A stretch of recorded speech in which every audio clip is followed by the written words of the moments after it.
ఇది చాలా ప్రపంచంలో ఇలాంటి జరగడం చాలా ఇబ్బందికరం.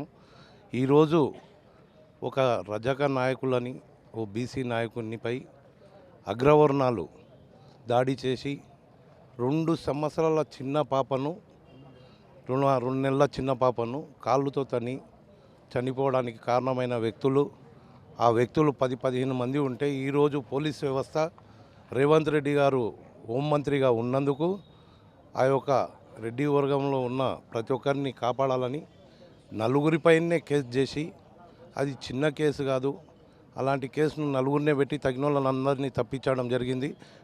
రాత్రినే పోలీస్ వ్యవస్థ సెక్షన్లు కూడా మార్చడం జరిగింది.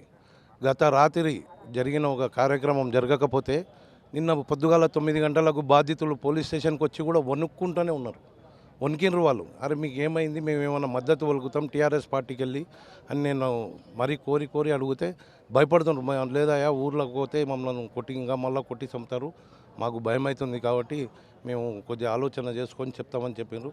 అది ఈరోజు ఈ యొక్క కార్యక్రమాన్ని మర్రి జనార్దన్ రెడ్డి గారు కూడా జిద్దుకు తీసుకొని ఈరోజు బాధితులకు అండగా నిలబడాలని మమ్మల్ని అందరూ కార్యకర్తలను అందరినీ తయారు చేసి ఈ యొక్క కార్యక్రమం ఖచ్చితంగా మీరు వదిలిపెట్టకుండా ఈ నాయకులకు శిక్ష పడే వరకు మీరు వదిలిపెట్టకూడదు, నేను వదిలిపెట్టాను. అందరం కలిసికట్టుగా పోలీస్ వ్యవస్థపై మాట్లాడి పోలీసు సెక్షన్లు ఏవైతే ఉన్నాయో ఆ సెక్షన్లు కరెక్ట్ చేసి ఈ కేసులో ఉన్న ప్రతి ఒక్కరిని ఖచ్చితంగా ఇన్వాల్వ్ చేయాలి పోలీసు శాఖ. ఎందుకంటే రేవంత్ రెడ్డి హోమ్ మినిస్టర్ ఉన్నాడు, జిల్లా మన ఉమ్మడి జిల్లా నాయకుడు. తెలంగాణ కాంగ్రెస్ ప్రభుత్వంతో సాధ్యమవుతుంది అంటూ రేవంత్ రెడ్డి చెప్తా ఉన్నారు. కానీ ఇక్కడ చూసుకుంటే కాంగ్రెస్ పార్టీ నేతలే దాడి చేసినట్టు కూడా బాధితులు చెప్తున్నటువంటి పరిస్థితి కనబడుతుంది. ఈ విషయాన్ని ఎట్లా చూస్తారు మీరు?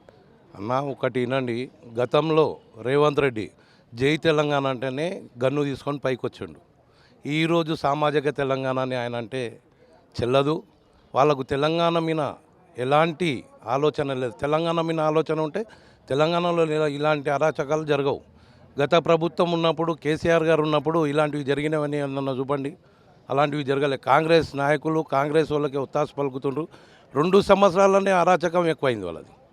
10 ఏళ్ళు కేసీఆర్ గారు ఉన్న రోజుల్లో ఏ రోజు పబ్లిక్ మీద కానీ జనం మీద ఎలాంటి అరాచకాలు జరపలేదు.